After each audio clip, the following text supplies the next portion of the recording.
দেশের প্রিয় তরুণ যুবক ও ভাই বোনেরা, আপনাদের অনেকেরই মনে আছে 2018 সালে কোটা বিরোধী আন্দোলনের সময় স্বৈরাচারী হাসিনা কোটা প্রত্যাহারের আশ্বাস দিয়েছিল।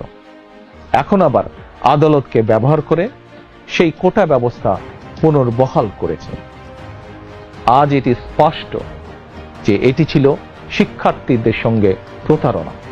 হাসিনা একজন প্রতারক বলেই বারবার জনগণের সঙ্গে ধোঁকাবাজি করছে। কোটা কখনো মেধার বিকল্প হতে পারে না।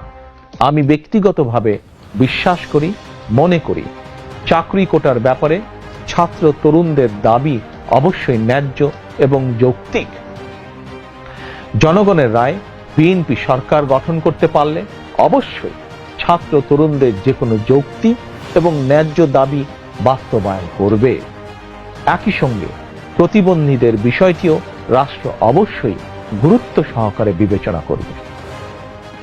যদি আমরা ঐক্যবদ্ধ থাকি, সিদ্ধান্তে অবিচল থাকি, অচিরে একটি নিরপেক্ষ সরকারের অধীনে অবাধ, সুষ্ঠু, নিরপেক্ষ নির্বাচনের মাধ্যমে জনগণের কাছে জবাবদিহিমূলক সরকার গঠিত হবে ইনশাআল্লাহ।